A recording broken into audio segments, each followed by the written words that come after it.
Hey, Father Caleb, thanks so much for calling us out to St. Mary's Church there in El Dorado. Such a beautiful campus. We love this church. And we were really pleased with the system that we installed. I think it was about 4 years ago.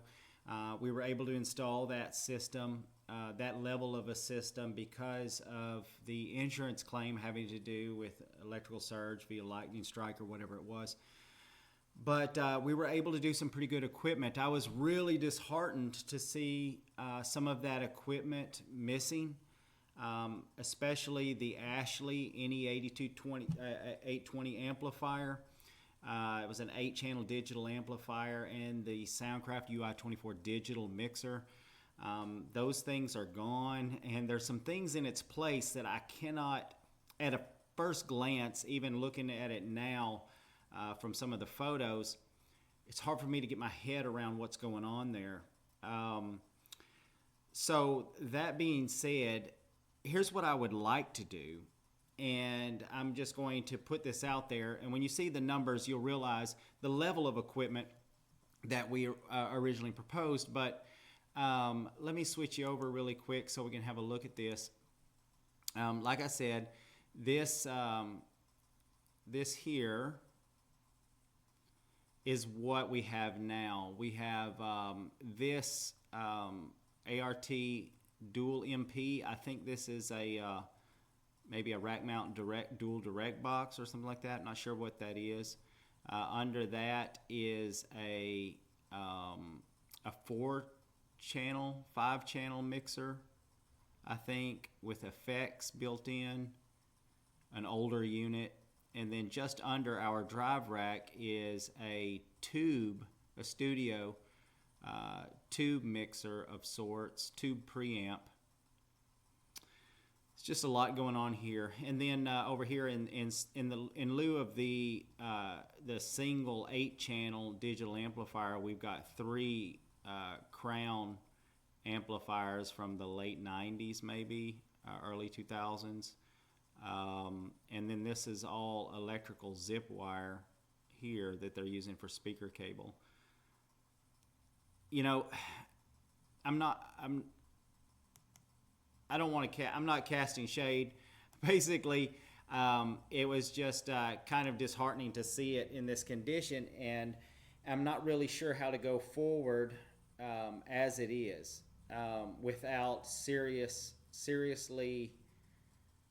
basically just pulling everything and just kind of redoing it. Or this is the system that this is what would put it back in place. Let me show you what we've got here. This is if it'll come up, this is to put it back the way it was. This is the Ashley NE8250 amplifier there. That's a $2,500 amplifier. And then the UI24R digital rack mixer. And then we also had included an iPad, a router, so you could connect to the mixer via the iPad. And then there was a case. And then there's the materials, which is all of the cabling and the labor. And that's what it would take to get it back into what we feel like is prime condition. But I mean, that's $6,200 after tax. And so I hate that. There are some ways that we can address this otherwise. I'm sorry, I didn't have you switched over. Here we go. There it is again. There's the Ashley amplifier and the mixer and the iPad and all of the stuff there. Sorry about that. So the other way to get this done is just with a simple 6-channel line mixer or an 8-channel line mixer.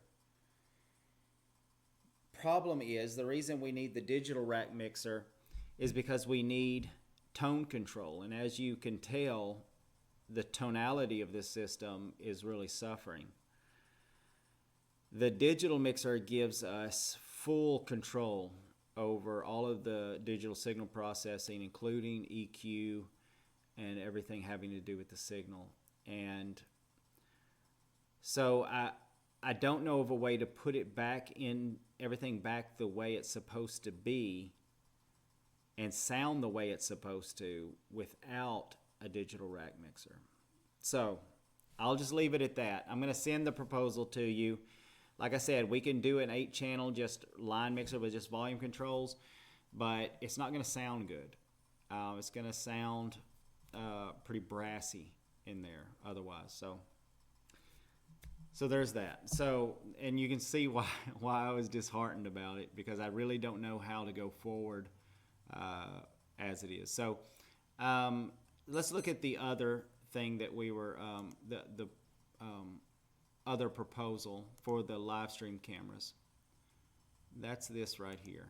Now this is, like I said, this is what we would love to do at the level we would love to do it. So it's PTZ Optics cameras.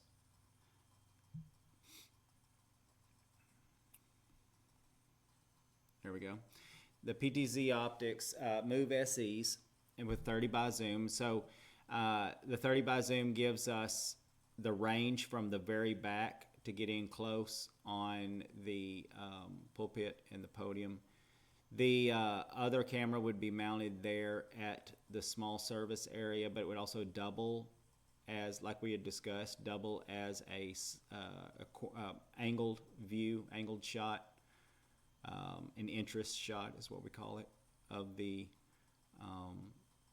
front area. So basically a great way to do a service would be if you started out your service, you know, with the wide shot from the back, and you can see everybody and everything, and you can see people coming in and stuff, and it's just a wonderful, welcoming view. And then as service starts, then you shift over to your side camera and with kind of a wider view, so whoever's taking the platform, you can see that and everything. In the meantime, you have a preset on your other camera, so it gets in tight, and then you can switch over to it. And then while you are there, the next shot can be set up, and so forth and so on. And it gives you that leapfrog thing where you're getting a camera in place and then switching to it, getting the other camera in place and switching to it. And but all of that is set on with the controller, which let's talk about that real quick.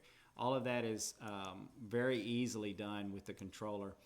The joystick controller, HuddleCam, it's actually a PTZ Optics / HuddleCam, same company. It allows you, it has joystick control of the cameras. You can push the camera number, move it around, zoom it in, zoom it out, and then push the other camera and do the same thing with it. However, it also has 10 preset buttons on it, so you can get the camera where you want it and save it under a button, just like, remember the FM presets. I know you were talking about, you were a millennial, but I'm sure you remember FM presets in your car. Well, it's the same thing. You're just recording that setting under a button. So next time you got a chart, you know, in your service order, just goes down the line. You go camera 1, preset 1, camera 2, preset 1, camera 1, preset 2, that kind of a thing. And so anyway, so that controller makes it easy to do that. And then the next thing in here is our computer. These are incredible computers. We haven't used anything except these computers unless it was a special request. I think we're doing something for SAU Tech coming up. They're requesting Dell computers, but the Lenovo, this is a tiny PC, but it's a very small. Now, it doesn't have a disk drive, of course, but it's a very small form factor, but it has everything you need, including the i7 processor, 32 gig of RAM, a terabyte solid state drive, so you can record all of your services to it and use it for streaming. It's just an incredible little computer. And it takes up no desktop space at all. In fact, it can even be mounted under a desktop or something like that. We've got a couple of 24-inch monitors just under that. One of those is for so you can actually see in your presentation. I mean, in your your video editing, mixing, your video switching software. You can see everything there, and then in the other one you can have Facebook open or whatever you're streaming to, and kind of monitoring comments and things like that. So it's nice to have those two monitors if you have a space for it. And then the infrared mouse keyboard combo from IOGear. Then we've got a couple of capture cards so we can bring SDI HD video from the cameras into the computer. Then we've got our all of our cabling, our mounts for our computers. We've got a Shure USB adapter to bring audio from the PA system, from the digital mixer, I'm hoping, over to the computer and actually have that on a separate mix, or if we need to, but just so that sounds really nice. And then we've got materials and labor there, and that total is going to be right just over 11 to be able to get that done. But so what I'm going to do is I'm going to send both of these to you. The one thing that I didn't show that I need to add on this, probably on this one. Actually, let me do it on the live stream one, because I'm talking about the overhead mics in the choir area. Those overhead mics are going to be critical for audio on the live stream. So if it's okay with you, let me add them as part of that. Those are the Shure MX202 MS mini shotguns. I'm going to add those in here and make those part of that. So that'll bump it up probably close to 12, if not just a little over 12, I think. But final after tax. But anyway, so just let me know. I'm going to send these on to you. Let me know what you think. Like I said, we were very honored to get the call.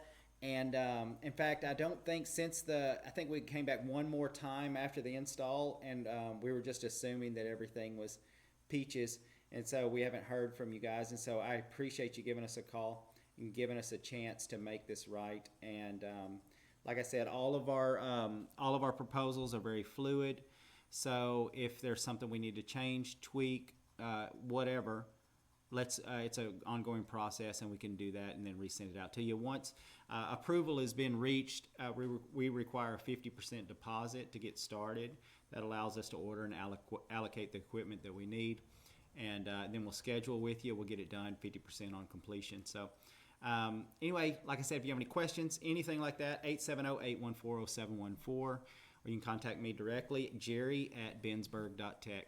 All right. Thank you, sir.